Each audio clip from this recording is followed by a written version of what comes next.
Rally is probably the craziest discipline in motorsport. For me, it's definitely also the hardest form of sim racing. Even though you don't have opponents on track, it requires the highest amount of concentration with stages you don't really know, trying to keep the car on the road or whatever is being used in the rallies while listening to the notes from the co-pilot. I only have the highest respect for rally drivers. I absolutely do think that this is the pinnacle of motorsport. Today we are talking about something that you definitely want to have on your rig if you're looking to get into rally.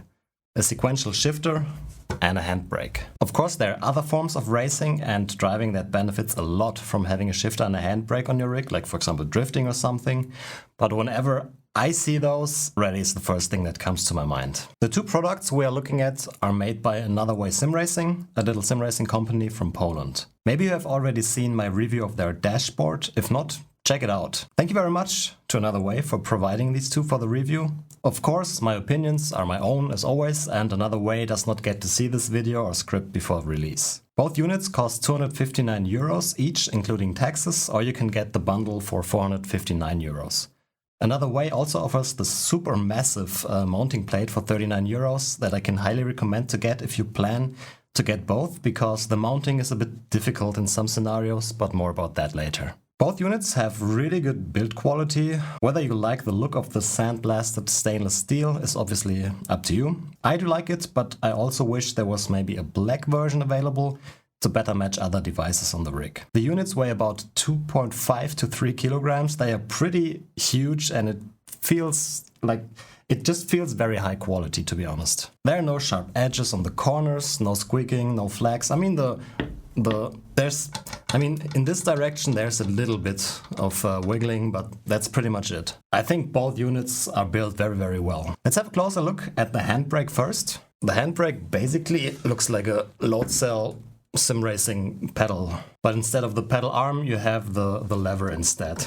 What is being used here is a 200 kilogram load cell that is being read out by a 24-bit ADC. I think that's probably, well, the force available on this is probably enough for anybody, because like the lever is relatively long, but there's no way you max out a 200 kilogram load cell using your arm. There's no software provided by Another Way SimRacing, but you can super easily calibrate the brake in DI view. To do this, locate the window that shows the values for the handbrake, right click and click show raw values. Then check the raw value for the idle position and then pull the lever with the desired strength and remember the raw value. You can then open the calibration window and put in these two numbers for minimum and maximum value, and put the middle value to the sum of the two values divided by 2. It would be nice to have a software, but doing it in the iView also is not the end of the world, it's pretty easy. If you want an easier way with a little less precision in the absolute values, you can also just use the Windows calibration dialog. The bar can be a bit buggy sometimes, but just follow the steps and calibrate it to your desired force. The resistance of the lever arm is realized by a two-stage spring mechanism for realistic feel. So you have a smaller spring and a bigger spring. To be honest, I don't really know why two springs are needed for this, but then again, I've never driven a race car, so I have no clue how the handbrake feels in a race car. I can tell you that it feels really nice.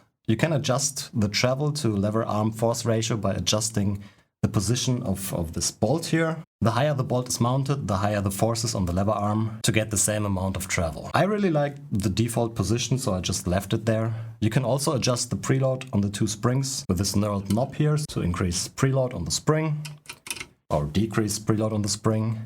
And you can also adjust the position of the lever arm in a 180-degree range.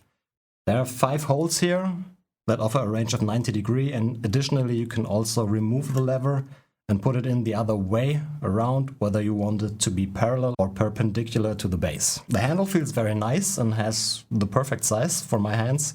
I do wish the height was adjustable though. This is fixed and you can't really change it. If you get both units from Another Way, the height of the handle is the same, so that should be fine. But if you want to mix and match between different manufacturers, it makes the mounting a little bit harder. Also, the handbrake has these rubber hose end stops we know from pedals, which makes the operation absolutely silent. But to be honest, I'm not strong enough to even get to the end stop, so yeah. The shifter, on the other hand, is not silent.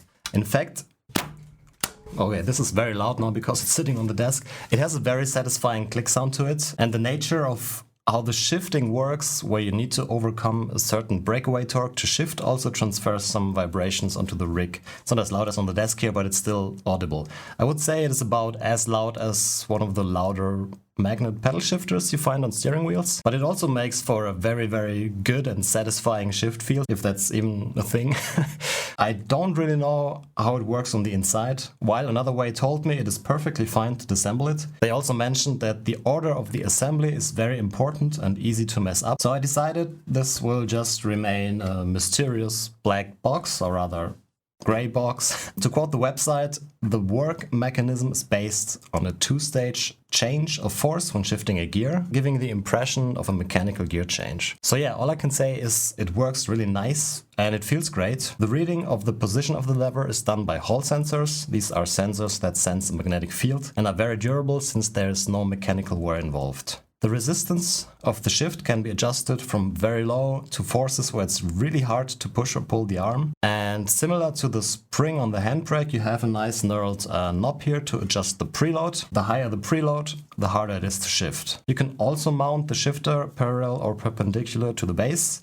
And the handle is also exactly the same as on the handbrake and feels very nice. If I had to criticize something with these two products, it's probably the mounting options.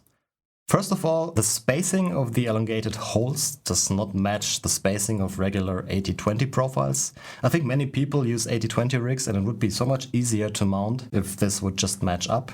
If you use the optional mounting plate, you also kind of have the problem that the nuts you need to mount the devices will be in the way for flexible mounting on your rig. However, something that worked well for me is using slightly longer screws and only use 2 nuts on the shifter and then directly mount the other 2 screws to the T-nuts on your rig, if that makes any sense. So what I'm doing is, if you look at this here, I'm taking screws through here and here. Don't judge the use of T-nuts because I couldn't find fitting nuts, so I just used those. But yeah, the screws just go through in here and then go into a T-nut that is on the rig and that holds the whole assembly. It's not the most sturdy thing in the world, but it works perfectly fine. But yeah, I'm sure everyone will find a solution to mount it to their rig, but still I think this is not ideal and could be improved a little bit. Both products are fully CE certified, as it should be. It shows it here. But I think I'll now do a stage with my insane rally driving skills, so you have something to laugh at when watching this review. Okay, here we are on Dirt Rally 2. I am not a very good rally driver, so I'll try my very best. But yeah, just enjoy the footage. By the way, the handbrake and the shifter has been developed and tested together with a rally driver, according to Another Way Sim Racing. So I assume it is very close to reality. But yeah, let's drive. 4 left, don't cut. Into 3 right. Into caution, don't cut. 3 left. 50 over crest. 1 right tightens. Opens into turn unseen, don't cut 1 left tightens, and 3 right, into 2 left, into 3 right, opens into 1 left tightens, and turn 3 right, into turn immediate 4 left of a crest, opens long, don't cut tightens 2, into cut maybe 4 right, 30, 3 left, into 3 right, opens 30, open hairpin right, into 3 left, into 5 right, into 4 left, very long, opens 30, 3 right, into 3 left, into turn 2 right, opens, into 4 left, opens very long, tightens over crest, into 3 right long, don't cut, opens, into 2 left, tightens, don't cut, into 6 right, 3 left, don't cut through narrow grid, opens of a crest, into 6 right of a crest, into 3 left long, tightens, don't cut, into 6 right, into don't cut 4 left, into 5 right, 20, 4 left, into slow, 2 right, very long. Opens over crest, into 4 left, slow 20, keep right over crest, turn unseen, open hairpin left.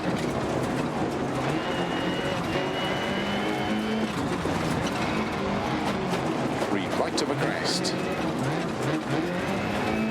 into 5 left, 30, 4 left long tightens, into 6 right, and 6 left, into 2 right tightens, into 2 left tightens, into 4 right, opens over crest, into 6 left long, into 5 right long, tightens 3. Into 5 left, don't cut, and keep right over 30, 6 left over crest long, tightens 3, don't cut, into 1 right, into don't cut 3 left, 20, 6 right, into slow, 1 left tightens, into 1 right tightens, open 60 over crest and finish, 70 to stop.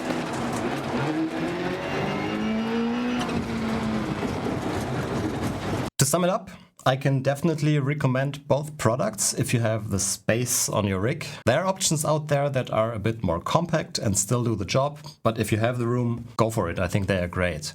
The handbrake feels very nice, and the use of the 200 kilogram load cell will have everybody finding a good setting that works. The shifter has a very nice, clicky and mechanical feel to it and is very satisfying to operate. The possibility to adjust the force can get you from very easy shiftable gears to really having to apply some serious forces to shift. If I had to criticize something, it would be the not ideal spacing of the mounting holes and the lack of height adjustability of the handle. Even though that problem is not a big problem if you mount it to a 80/20 rig with the endless mounting possibilities. But yeah, that's it from me for this video. If you found it helpful, maybe give it a thumbs up and subscribe to the channel to not miss future videos. As always, thank you very much for watching, and I hope to see you in the next one. Bye bye.